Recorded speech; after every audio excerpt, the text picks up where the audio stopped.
Hello বন্ধুরা, তোমরা সবাই কেমন আছো? আজকে তোমাদের সাথে পটলের একটা সুন্দর রেসিপি শেয়ার করব। এতে পটল যারা খেতে পছন্দ করেও না, তারাও কিন্তু চেটেপুটে খাবে। পটলের তেল পটকা। প্রথমেই নুন হলুদ দিয়ে আলুগুলো আর পটলগুলো একটু ভেজে নিলাম। রেসিপির জন্য সব উপকরণ আমি প্রায় রেডি করে রাখলাম। অ্যাকচুয়ালি সব উপকরণগুলো রেডি করে যখন রান্না করবে না, তখন কাজটা অনেকটা ইজি হয়ে যায়। সর্ষের তেলে 5 ফোড়ন দিয়ে পেঁয়াজগুলো একটু ভেজে নেবার পর দিলাম আদা রসুন আর কাঁচা লঙ্কা বাটা। তারপর দিয়ে দিলাম মাছের তেলটা।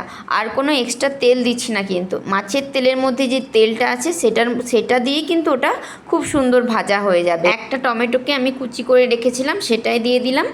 আর টমেটোটা যাতে খুব ভালোভাবে গলে যায়, মশলার সাথে কষানো যায়, তার জন্য নুনটাও দিয়ে দিলাম।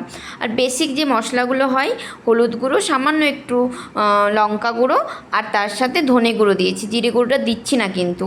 এবারে ভালোভাবে নেড়ে চেড়ে কষিয়ে মশলাটা আমি ভেজে রাখা পটল ও আলুগুলো দিয়ে দিলাম। সামান্য একটু জল দিয়ে সব জিনিসটা ভালোভাবে বেশ মাখো মাখো করে কষিয়ে নেবার পর উপর থেকে চেরা কাঁচা লঙ্কা আর সামান্য একটু গরম মশলা গুঁড়ো দিয়ে নামিয়ে দিলেই রেডি গরম ভাতের সাথে পটলের এই তেল পটকা। তো তোমাদের রেসিপিটা কেমন লাগলো অবশ্যই একবার ট্রাই করে জানিও।